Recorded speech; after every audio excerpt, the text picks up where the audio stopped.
Good afternoon, everyone, and welcome to our COVID-19 daily briefing for Tuesday, November 10th. We will not be holding a COVID-19 briefing tomorrow due to Veterans Day, but we'll be back here on Thursday. And I want to encourage everyone to take some time tomorrow to honor our veterans. And if you're able, to find an organization near you that serves veterans and offer to volunteer in some fashion or to make a contribution.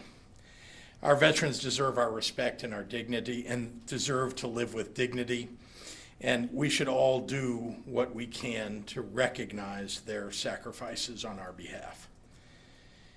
I know many of us hoped not to still be fighting this deadly pandemic 9 months after it revealed itself. Way back in March and April, many Americans and those abroad had visions in their heads of somewhat a normal summer, or after that, a normal fall, and then eventually maybe a not so bad winter. We're all looking, hopefully, toward a better tomorrow, even as the public health experts warn of new waves of the virus as more people spend time inside in the months to come. We all want this to be over, but we need to gird ourselves for winter, because it's not over yet. Neither has winter come, nor is the pandemic over. We have potentially months of the fight ahead of us. As hard as that sounds, yesterday we were given some real hope. A preliminary analysis of a new mRNA vaccine suggested 90% effectiveness in preventing COVID-19. That's potentially a very big deal. It proves not only that an effective vaccine might be on the horizon, but also that the multiple vaccines that use this new spike protein technology attacking the part of the virus that helps it latch onto human cells are on the right track. There are more trials ahead to determine if there are safety concerns, if the vaccine offers protection to those with prior COVID-19 exposure, if it protects against severe COVID-19, and if its effects on human immunity lasts an appropriate amount of time. But the news yesterday was potentially a very good sign of things to come. And as I've said in weeks past, we stand ready in Illinois to build the appropriate logistics chain to distribute vaccines to our state's residents. In the meantime, we're locked in a struggle with this virus as winter approaches. Today, I want to focus on COVID-19 hospitalizations. Across the state, the majority of our regions are seeing far higher rates of hospitalizations for COVID-19 than they ever did last spring. Outside of Cook and the Collar counties, much of Illinois' communities are experiencing the worst surge that they've seen yet. Region 1, northwestern Illinois, has nearly doubled where it was at its COVID-19 peak of hospitalizations in late May. In southern Illinois, Region 5 has more than doubled its hospitalization peak from the spring in late April. In central Illinois, Regions 2 and 3 have seen a 2.5 and a 3.2 times increase in hospitalizations, respectively, from their spring peaks in early April. And Region 6, East Central Illinois, has now surpassed 3.5 times its spring hospitalization rate. Even where things are not as awful, things are still bad. Region 4, the Metro East, and Region 7, Will and Kankakee counties, are running just above the worst that they saw in the spring, with no sign of slowing. Regions 8 and 9, the Collar counties, are close behind. Though still below their spring highs, things are close and they're increasing. Only Regions 10 and 11, suburban Cook and Chicago, remain a fair distance behind their worst hospitalization peaks in the spring by about half, but we're seeing concerning trends in suburban Cook County. Statewide, we're now averaging more than 4,200 patients with COVID-19 in the hospital. Our highest average in the spring was 4,822. 4,200 now, 4,800 back then. In short, we're now just hundreds short of our worst COVID hospitalization numbers last spring, after adding more than 2,000 to that number and that average since just October the 1st. I have been in touch with hospital leaders and with healthcare workers across the state. It's a difficult time for them. They're doing amazing work, but we must not let them become overrun. We're listening closely to them, and we'll do everything to protect them. They have a message for everyone listening. They implore you to make sure that everyone wears a mask and stops gathering with a large number of people in your homes. They need your help. We're not alone in this fight. The nation is in a precarious place right now in this pandemic, and just as other states here in the Midwest and across the nation are imposing stricter measures to keep people safe, we are too. As I said last week and yesterday, we're monitoring the numbers closely, and additional statewide action is possible. We're also continuing to make sure that testing is as accessible as possible in Illinois. And indeed, we remain one of the top testing states in the nation and the best testing state in the Midwest. To that end, I'm pleased to announce that we've surpassed a new milestone in Illinois. We've recorded more than 100,000 tests in the last 24 hours, our first day of testing in the 6 digits, making us one of the first states to do so and the first in the Midwest. We know there's a renewed demand for testing statewide as positivity rates rise, so we're making every effort to keep building out our testing infrastructure, and this is a critical milestone in that endeavor. But it's critical to remember that nothing makes a bigger difference in this pandemic than when a community decides to protect your own, by wearing masks, by avoiding gatherings, by temporarily closing high-risk, high-exposure businesses until we get to a place where it's safer to open again. I know it feels like we've been at this a long time. The whole country, the whole world has. 9 months is a long time. But we can't let our guard down. Look at these numbers. More than 10,000 of our fellow Illinoisans are getting infected each day, and dozens are dying each day. There is light at the end of the pandemic tunnel, but we just don't know exactly when we will get there. So let's use the best tools that we have in the meantime: local enforcement, masks, distance. Stop having social gatherings for a while, and get your flu shot. Let's make a renewed effort to keep each other safe as we enter this holiday season. And with that, I'd like to turn it over to the Director of the Department of Public Health, Dr. Ngazi Ezike.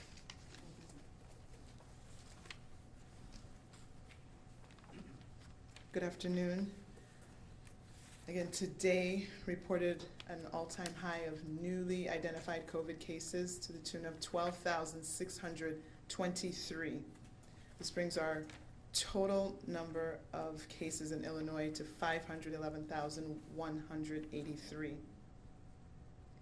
There were 79 new deaths reported for a total of 10,289 total lives lost to this deadly virus. Overnight, there were 4,742 people in the hospital with COVID-19. Of those, 911 were in the ICU and 399 were on ventilators. In the past 24 hours, again, as the governor mentioned, we had our first day over 100,000 tests being reported for a 24-hour period, which brings us to 8.5 million tests since the beginning of this pandemic. This week, our COVID-19 mobile testing sites are set up in cities and towns across Illinois, from the Highwood Public Library to the Hiawatha High School in Kirkland, to the Decatur Civic Center, to the Aquatic Zoo in Mount Vernon. These and many other places are offering free COVID-19 tests, no appointment necessary. Please visit our testing webpage for hours and locations, www.dph.illinois.gov fast/testing. Early on in this pandemic, there were actually requirements to get tested at our testing sites for this novel virus. That was because supplies and testing capacity was limited. But now, fast forward to today, anyone who wants a test can show up at one of our drive-through sites. I heard that at our Aurora site, even before we opened, there were 400 people in line to get tested. I really want to commend you, Governor, because you really had your foot on the gas pedal all along, and were really pushing us to get to this day. You did often talk about, what about getting to 100,000 a day? Well, we are here now. And I want to thank all of the people on the testing team who have made this milestone possible. Today, the only requirement to get tested at one of our testing sites is to be a responsible Illinoisan that wants to know their status and wants to know whether they have COVID or not so that they can protect those around them as quickly as possible. Please set the example for your family, for your friends, for your coworkers, for your community. If you've never gotten a COVID test, unless you've been literally indoors in your home for the entire 9 months, it's good to get one. Again, we have to just remind you of the same things we've been saying all along: mask up, wash up, back up, and sleeve up, referring to roll your sleeve up to get your flu shot. Regardless of what you may have seen on Twitterverse or at Facebook or Parler, we need to follow the science. These measures will work to get us on the other side of this pandemic. Please help us prevent the spread of COVID-19 and the spread of the flu. And let me add my salute to all the veterans who have done so much for us in this country. Now I'll switch to Spanish. Buenas tardes a todos. Hoy estamos reportando 12,623 casos nuevos para un total de más de 511,000 casos de COVID-19 en Illinois. También hay 79 muertes adicionales para un total de más de 10,200 vidas perdidas. 4,742 personas estaban en la hospital durante la noche con COVID-19. De ellos, 911 pacientes estaban en la unidad de cuidados intensivos y 399 pacientes estaban en ventiladores. En las últimas 24 horas, más de 100,000 pruebas fueron hechas para un total de más de 8.5 millones de pruebas en Illinois. Esta semana nuestras unidades móviles de pruebas COVID-19 están visitando varias ciudades y pueblos de Illinois, en lugares como Highwood, Kirkland, Decatur y en el Mount Vernon. Estos y muchos otros lugares ofrecen pruebas de COVID-19 por gratis y no necesitas cita. Por seguro hay líneas, pero simplemente visite nuestra página de web de pruebas para conocer los horarios y locaciones: www.dph.illinois.gov/testing. Recuerde al principio de esta pandemia cuando había requisitos para hacerse la prueba de este nuevo virus. Los recursos y la capacidad eran limitados.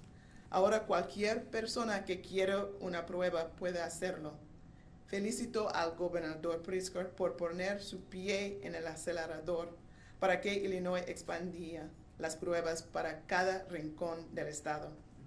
Hoy el único requisito para hacerse la prueba de COVID-19 es ser una persona de Illinois responsable. Sea el ejemplo para su familia, sus amigos y su comunidad. Terminó con las mismas palabras, los 3 M's. Usa su máscara, mantenga tu distancia y lávese las manos. No importa lo que haya visto en Twitter o en Facebook. Estas acciones funcionan y ayudan a prevenir la propagación de este virus. Muchísimas gracias para su apoyo. And with that, I'll turn it back over to Governor Pritzker. Thank you, Dr. Zike, and happy to take questions. Given the hospitalization numbers, Governor, perhaps as a question for Dr. Zike, are there discussions, are you expecting guidance in the near future regarding elective procedures at hospitals in order to conserve capacity? We're watching those numbers very closely. It's one of the reasons that we talk to hospital leaders all the time. We want to make sure that we're, if we have to, that we're doing it at the proper moment, but that's not something that's right now needed. As you know, back in the spring, we did not know how fast things would move and to what peak. And so we, on the information that we had, we made decisions about elective surgeries.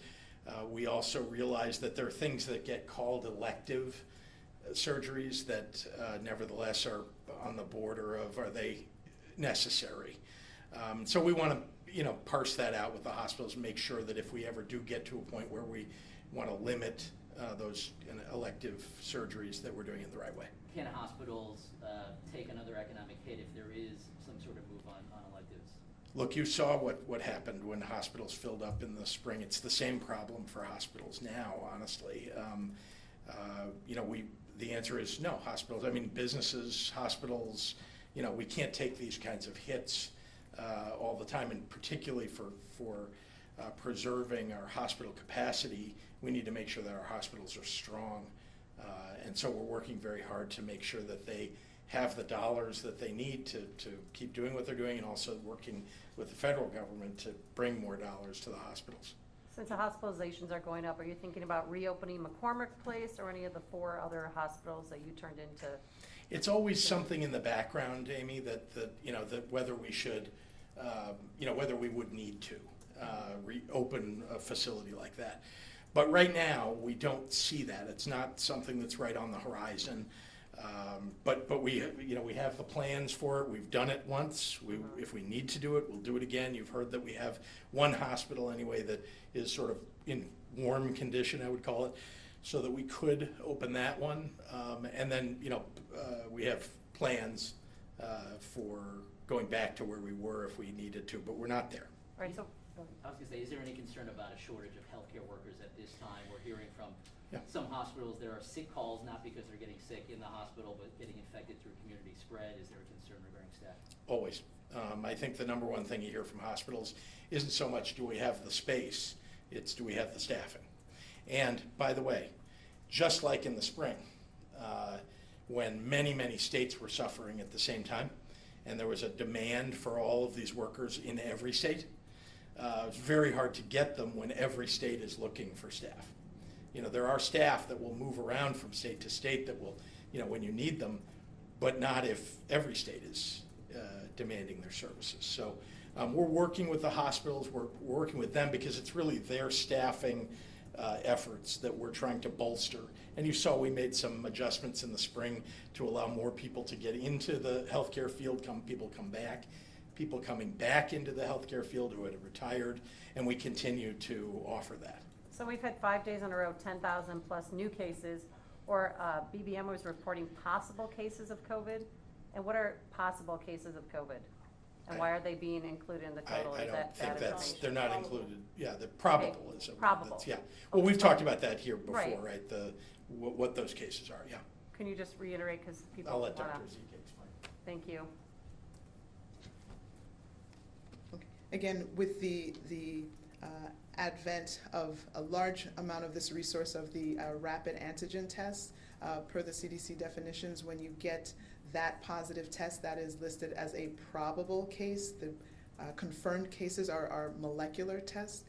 Now that number is growing. I think of the 101,000, about 5,000, 5,800 were of the antigen type.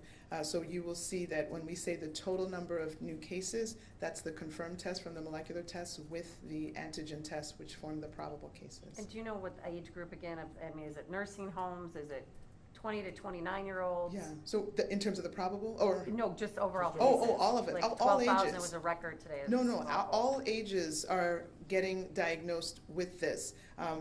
I'm not looking at it on a day-to-day, but when I look at it over the week and several weeks, it's still, again, all ages are represented. The 20 to 30s take a little bit more than their proportion of the population, but it's a very even spread of it being having people affected in every single age group. Doctor, do you recommend college students for Thanksgiving stay at campus, or should they come home to their families? So that's a very loaded question, of course. You know, we know that it also, I mean, there's so many nuances. Nothing is ever that simple. You have to remember that there are some college campuses where they have really gotten the infection rate so low because of aggressive testing, surveillance testing happening once or twice a week. And so in those cases, you actually have a populace that has a much lower positivity rate than a campus where there was no testing. And so there are larger amounts of infected people who may not even know it because they have not gone through that routine screening, and there are higher rates of positivity on those campuses. So, you know, if you told me someone where the positivity rate is less than 1%, and there are campuses where the test positivity on that campus is less than 1%, that person is actually at risk going home. In their community, they have a higher test positivity than what they've experienced at campus. So it's not such a simple answer. All right, we'll do one more in the room. Oh, Governor, I know there's good news about the Pfizer COVID vaccine. Governor Cuomo reacted yesterday by saying it's bad news because President Trump is still in office. But didn't President Trump leave it up to the governors for distribution? And how will that work in Illinois once you get the vaccines? Let's see, there's a bunch in there I want to answer. Yeah, so I don't know about the comments that Governor Cuomo is making, but look, it's only good news. So the vaccine is only good news. It's not, but as you know, and as I said in my remarks, it's still going to take some time here before it's been proved to be efficacious. It's been proved that, you know, this was one phase. It was preliminary data. There's another set of data that will come to Pfizer from their trials, blind, you know, trials, and they'll get that data, I think, in late November. And I don't know whether they'll release it. Remember, they released this information with a press release. It's up to them whether they release it or not, the information about how the process is coming along. But obviously, we're all rooting for it. And it's not the only one. Moderna and a few others have the same type of vaccine, and that's a very important thing to take note of. The type of vaccine, this one is proving seemingly to be more effective, and so, you know, the fact that there are multiple companies developing things like that. And then you asked, But will you get the dosage and decide how it's distributed? Yes, so we've put, you know, first of all, Governor? we have a plan. We have a plan that's been developed back in A plan that you can look up online at. Yeah, submitted back in October, and it's available to you. But importantly, you have to step back for a moment and understand that each of the vaccines is somewhat different. This one, for example, as I understand, requires that the vaccine be stored at 100 degrees below zero, the storage. So that makes distribution more difficult. I don't know how many facilities you're aware of that can hold 100 degree below zero, you know, supplies. Not many. And so we will need a lot of help from the federal government, there's no doubt about it, to deal with that problem. How do you store it? How do you ship it at 100 degrees below zero? You know, and it just takes an awful lot. It's not something that's very easy. We don't manufacture that kind of equipment. The state of Illinois doesn't, and I'm not sure there's enough of that equipment for us. But I only say that to say we're going to work with whatever the capability is, whatever the vaccine that comes, we're going to build the capability to deliver that vaccine to the people of Illinois. And yes, you'll see in our plan when you go online that there's a list of the most vulnerable, the healthcare workers first, because we need them to be healthy while they're administering, and then of course the most vulnerable first. All right, we'll go online. Jim Haggerty at the Rockford Advocate. Governor, with positivity rates soaring in some areas like Region 1, do metrics that you're following show when these hard-hit areas will see a peak, or does that depend on how citizens follow mask mandates and other mitigation efforts? The latter. Can Governor Pritzker or Dr. Ezike, this is from Dave McKinney at WBEZ, speak to the conditions at the LaSalle Veterans Home? How many residents are hospitalized and how many are on ventilators? How is staffing being handled with 70 staffers having tested positive? What is the outlook there? I'll turn it over to Dr. Ezike for comment, but I will point out that this is a extraordinarily difficult, you know, and troubling situation. Any, you know, nursing home or long-term care facility, et cetera, especially because our Veterans Affairs Department has really done an outstanding job of keeping the veterans in our veterans homes safe. They really have. And so this is a blow to all of us. It's something that they've been working against the entire time. It's also, I think everybody should take notice that people have asked us, well, why don't you just not count the nursing homes when you count the regions or the positivity in a region or the positivity in a county. And the answer is because guess what? The people who work at facilities like this live in the area.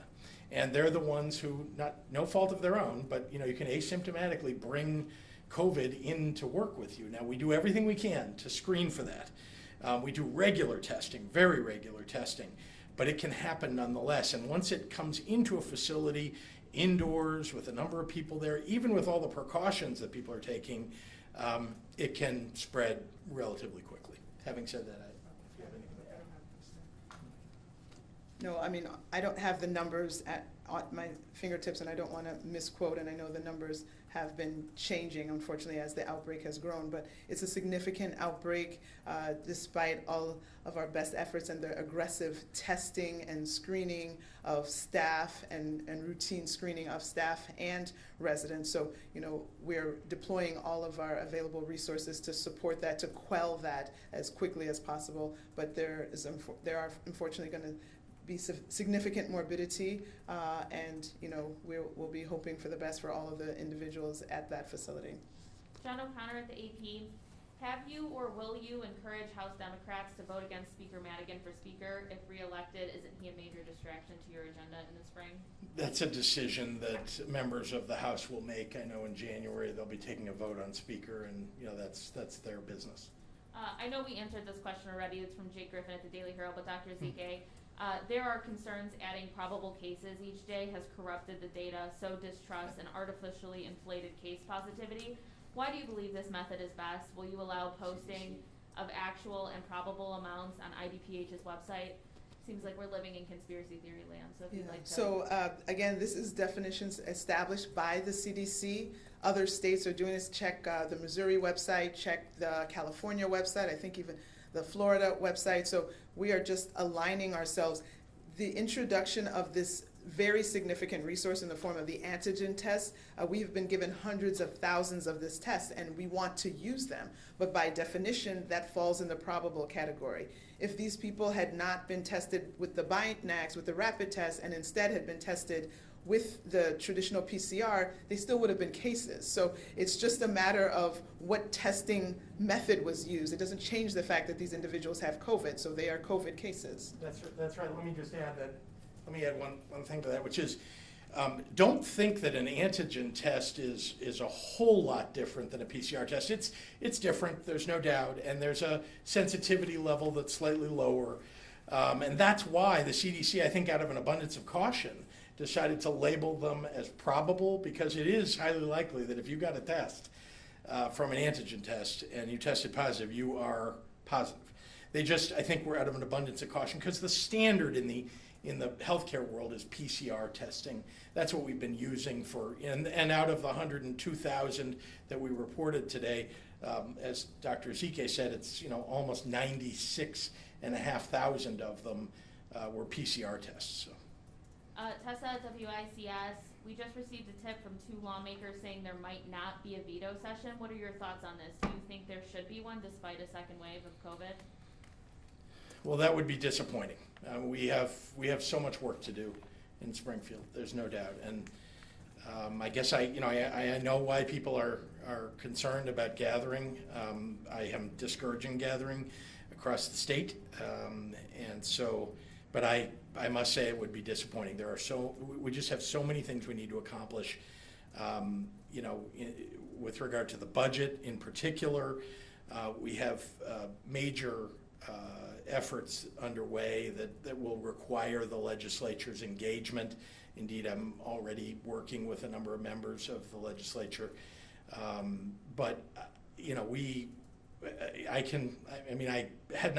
do not know whether they're going to not have a session, but again, it would be disappointing. Shruti at Bloomberg, What is driving the COVID resurgence in Illinois, and particularly its velocity in the last month? Is it simply non-compliance and virus fatigue, spillover from bordering states, Yeah. home gatherings, restaurant and bars, or some other factor? I think you just named all of them. I think check, check, check. I mean, she's doing her homework.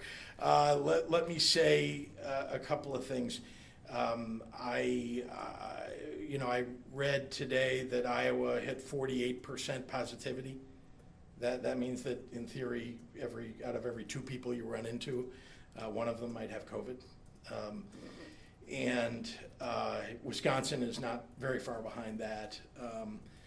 Look, we're surrounded in many ways.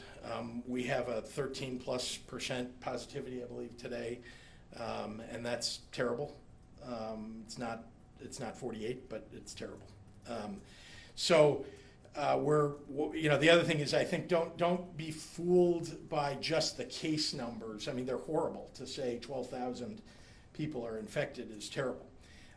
Take note that that we're doing more testing than almost any other state. I mean, at 100,000 tests, you're going to reveal more. If you didn't do any tests in Illinois, you still would have thousands and thousands, more than 10,000 clearly, of people who are infected. If you could test everybody in the same day, you probably would find more than 12,000 people who test positive.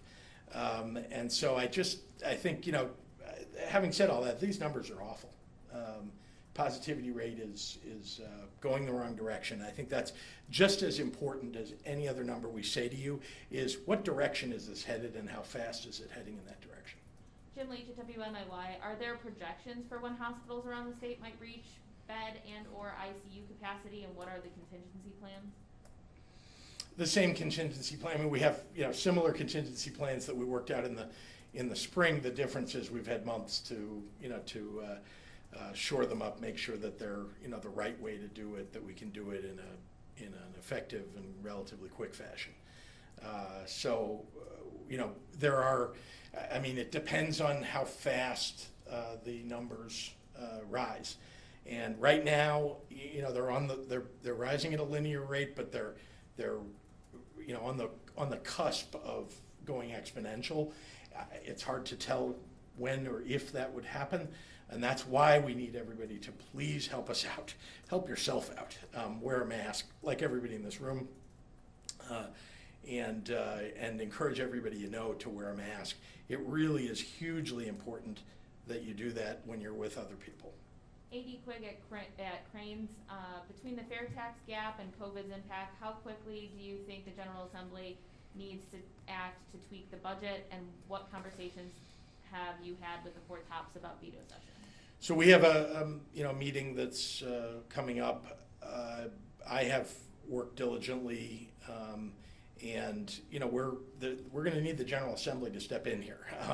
There's a limited amount that the administration can do on its own. We're going to do all of that,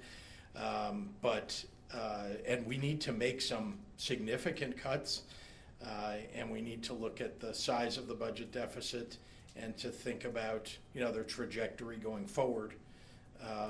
And so those are all conversations that are happening now. Jamie Monks at the Tribune, you've said you'll take away liquor and gaming licenses if businesses don't comply with your orders. As some restaurants continue indoor service, have you considered directing local health departments to pull food certificates as an enforcement measure? Why or why not? And that'll be our last one. Oh, sure. And you've heard me talk about it, enforcement, I don't know, just about every day. And local public health departments do have some ability to remove licenses.